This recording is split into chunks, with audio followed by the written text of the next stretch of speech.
परम सम्मानित मंच एवं प्यारे साथियों, शहीदों का सम्मान एवं विद्यार्थियों का वार्षिकोत्सव दो आयामों वाले इस कार्यक्रम में मैं लक्ष्मण बिश्नोई विद्यार्थियों से जुड़ा एक गंभीर विषय लेकर प्रस्तुत हुआ हूं।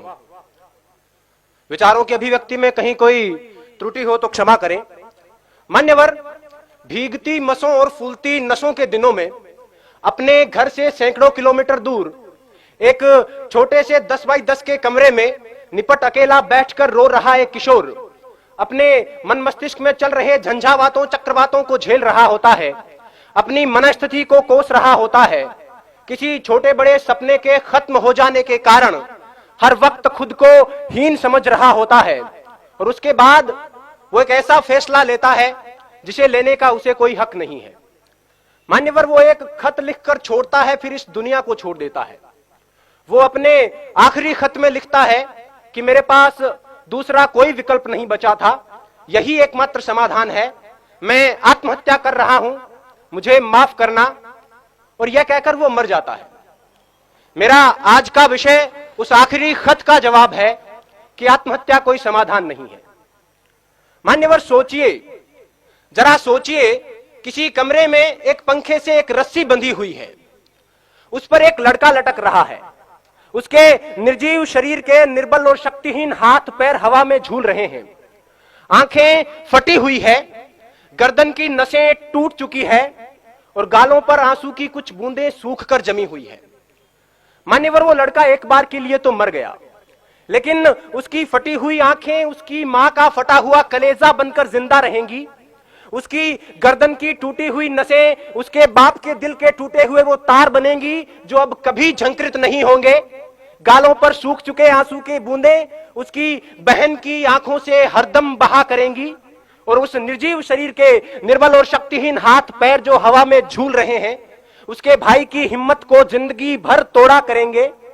और एक अल्पकालीन आवेश के कारण लिया गया उसका यह निष्ठुर निर्णय उसके जैसे लाखों युवाओं को इस तथा कथित समाधान के लिए प्रेरित करेगा। मान्यवर, यह कैसा हल है?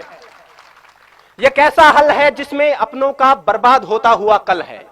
खुदकुशी करने वाला इंसान खुद तो एक बार मर जाता है, लेकिन उसके यार दोस्त, उसके घर परिवार के लोग, उसके रिश्ते नाते के लोग बार बार मरा करते हैं। वो हर वक्त खुद को अपराधी समझते हैं और इस संत्रास के कारण वो जीते जी मरे हुए के समान होते हैं।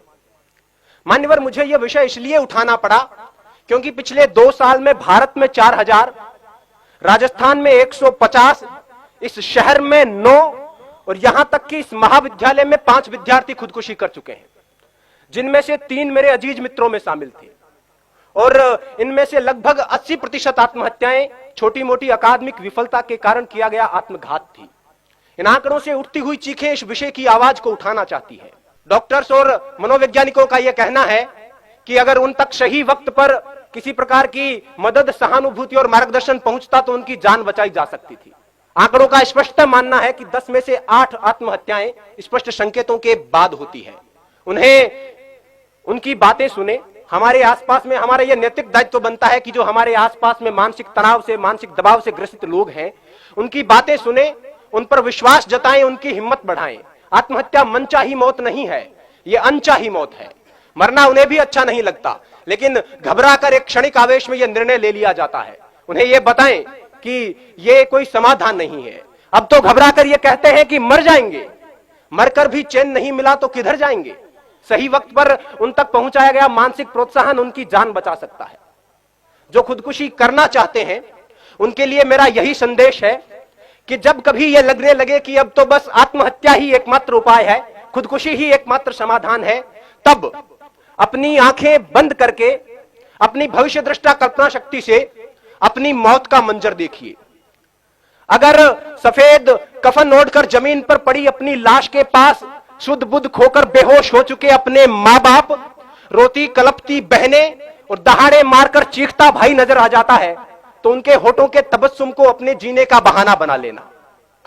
अपने शोक, अपने सपने जो आपकी मौत के साथ किसी और मायने में पूरे हो रहे हैं, उन्हें पूरे करने को अपने जीने का बहाना बना लेना। अपनी कला को विस्तार देने को, आगे के जीवन को निहार लेने को, दूसरों को उपकार देने को कोई भी बहाना बना लेना। जीने के बहाने लाखों हैं। अगर फिर भी कोई बहाना ना मिले तो जैसे बचपन में मास्टर जी की मार से बचने के लिए कोई बहाना गढ़ लिया करते थे, इस बार मौत से बचने के लिए बहाना गढ़ लीजिए, लेकिन मरिए मत। और वैसे भी अकादमिक विफलता कोई विफलता नहीं होती। विश्व नायक माने जाने वाले लोग कभी अपने अकादमिक क्षेत्र में सफल नहीं हो पाए थे। जिंदगी यहीं तक नहीं है, सफलता का पैमाना सिर्फ यही नहीं है। Mahatma Gandhi, Gurudev Rabindranath Tagore, Thomas Alva Edison, Newton, Steven Spielberg, Mark Zuckerberg, Sachin Tendulkar, Bill Gates अपनी स्कूल कॉलेज की परीक्षाओं में कभी सफल नहीं रहे थे, लेकिन जीवन में अपने अपने क्षेत्र में उत्कर्ष तक पहुंचे, पराकाष्ठाओं तक पहुंचे। अतः छोटी मोटी विफलताओं को दिल से ना लगाएं, छोटे मोटे सपनों के पीछे जीवन बर्बाद न करें।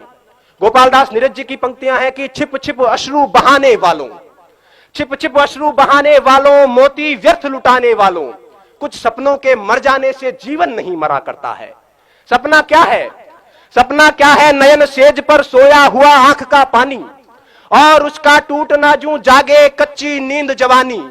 गीली उम्र बनाने वालों, डूबे बिना नहाने वालों, कुछ पानी के बह जाने से सावन नहीं मरा करता है। चंद खिलौने खो जाने से बचपन नहीं मरा करता है। कुछ दीपों के बुझ जाने से आंगन नहीं मरा करता है। कुछ मुखड़ों की नाराजी से दर्पण नहीं मरा करता है। कुछ सपनों के मर जाने से जीवन नहीं मरा करता है। जय हिंद, जय भारत, वंदे मातरम।